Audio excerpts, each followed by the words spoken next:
Hey, Alan. Yes. How you doing? Good. How are you, Gregg? Just fine. Nice to talk to you again.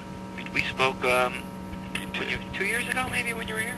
I think so. One second. There you go.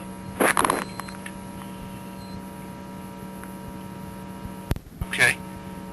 I just got a couple questions for you because we want to run something in the paper prior to your show here on Sunday. I guess the first question that I want to talk to you about is, talk to me a little bit about the lineup that you have this time.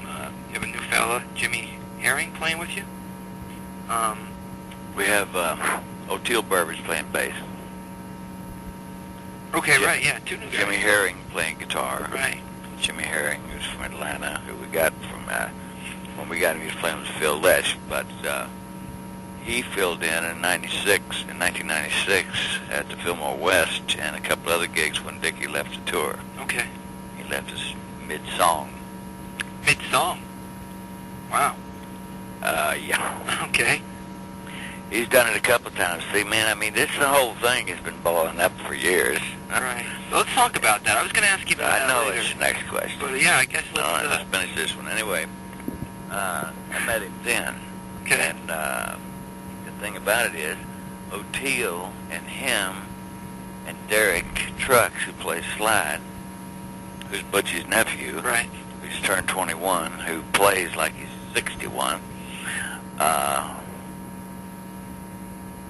the three of them have played off and on together since Derek was 6. Wow. Which is when he started playing. So Jimmy has been playing with him that long. O'Teal for, I think, 4 or 5 years. So the three of them are already on the same page, you know what I mean? Right. And all we had to do was show them our page. And I mean, they kept their own style. Of course, they're not doing nothing, not doing anything note for note. And they both have beautiful styles. And I mean, the band now is, I mean, it's all about the music. Right. And when something interferes with the music, it's got to go. In 1979, I first realized that I had trouble with alcohol. In other words, I wake up in the morning, my hands would shake. Well, three stops into the 79 spring tour, my attorney came knocking on my door, and I was just passed out, face down on the bed. And I said, "Come on in, Gus." And I said, "Where's the next show at?" And he said, "Well, a place called Bronner's," which is it's where Stevie Ray and a lot of people went in Atlanta. It's rehab. Okay. So they stopped the tour, and I went in there. Right. Okay. So that's about what's happening here. We never fired Dickey. We never fired Dickey. That's something that him and whoever is his spokesman on the internet is, which is getting mighty tiring. You can print that too. Sure. You know, all this slanderous crap. It ain't about that, man. It's about the same thing as in '79.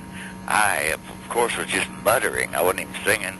I mean, I was drinking 1.5 quarts of vodka a day, for God's sakes.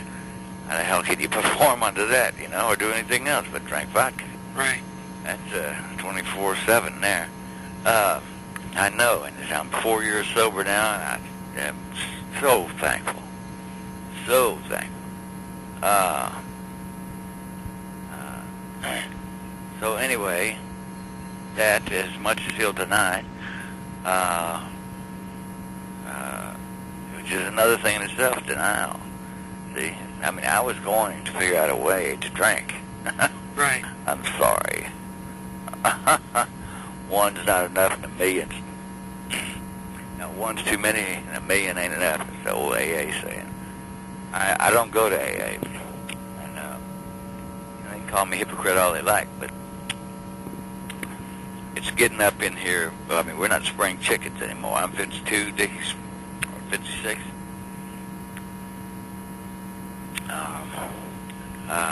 It was either send this letter to Dickey and fax him, which, by the way, is the way I always communicate with him. I don't know why he made such a big damn deal of that. Okay. But he's a man who does not pick up his phone. So he either gets woke up in the morning by the FedEx, or he trips over it by the machine in the kitchen, right? Okay.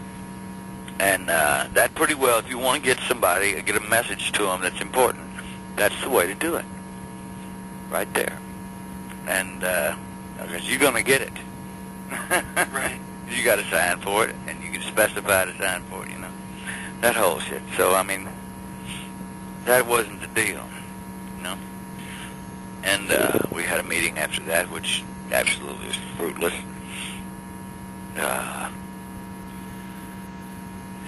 Anyway, you know, he started throwing a bunch of mud in.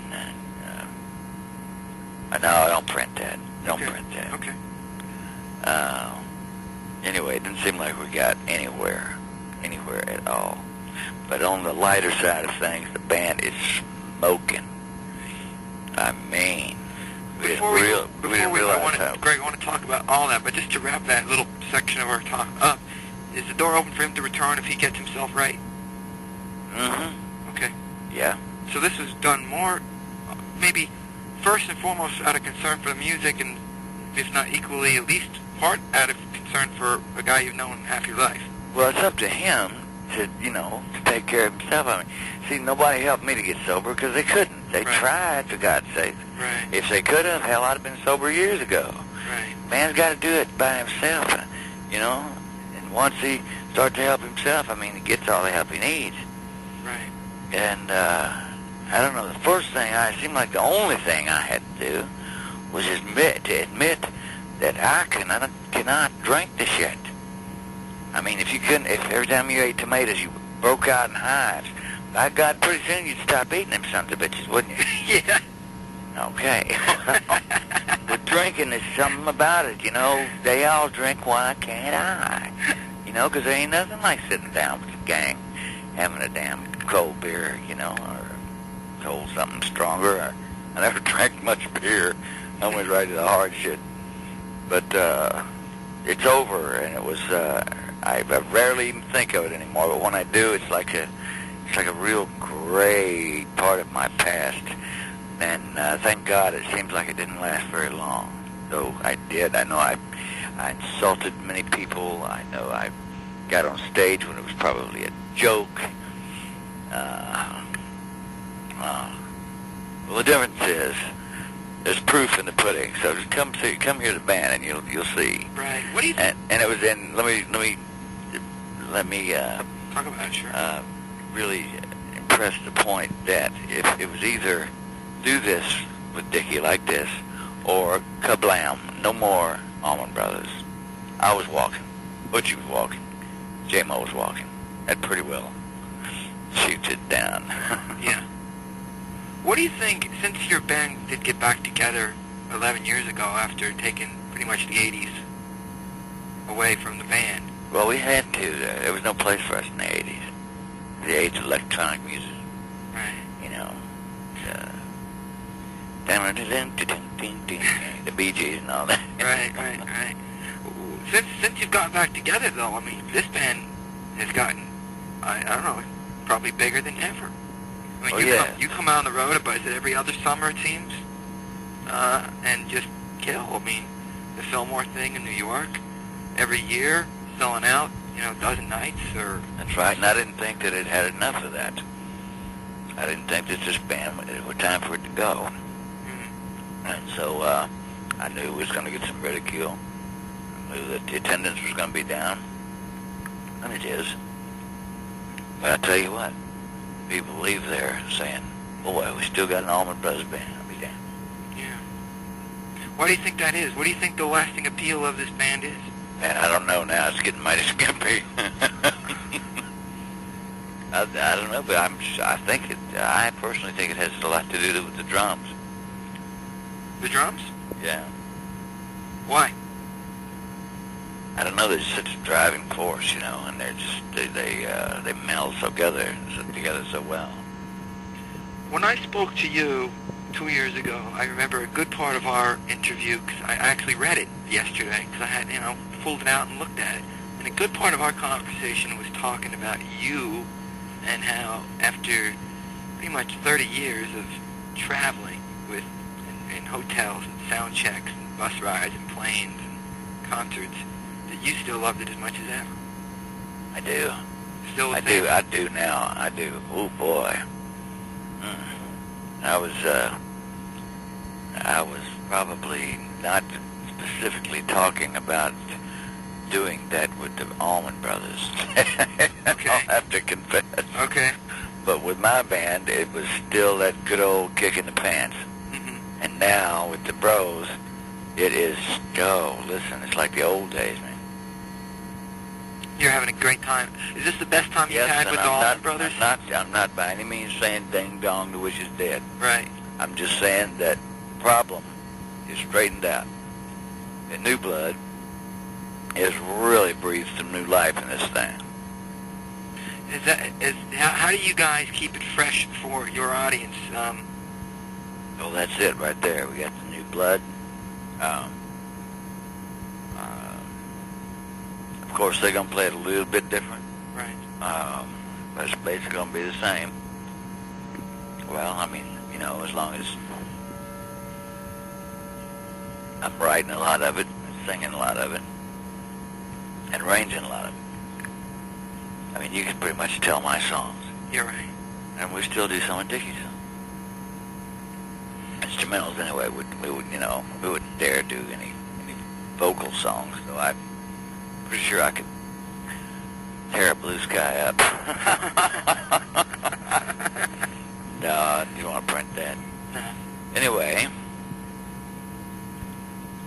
how we doing? We're doing good, man. I'm just I want to get a feel for. You talked a lot about Dickey and stuff. What people that come up Sunday night to Montage. I think this will be like your third or fourth stop up there, and you always get 7,000 to 10,000 people. There's a lot of people for your concerts there. What can they expect different this time besides the new guys? Is this band refocused? Do you think about the future? There'll be 3, 4, 5 surprises, but one of them's a mountain jam. I'll tell you that. Okay, you're still going to be jamming, huh? Oh yeah. Yeah. Well, I mean, this is an arranged band, but this is also a jamming. Right. Our jams are pretty much. They have like landmarks in them. Mm-hmm. And when you get to that landmark, then suddenly you got an arrangement in front of you for a while, and then it goes through that arrangement, then it goes to an open. It's like you have an open field, as if you're a soloist. Right. And so that's, I guess you could call it part arranged, and mostly just free, open, free. Do you like that kind of? Do you like playing that way? The fusion of the two, yes, I do. Well, I prefer singing, Right. I like the blues. Right. I like the blues, and I like to rework it, I like to take a 12 bar and turn it into a, 48 bar.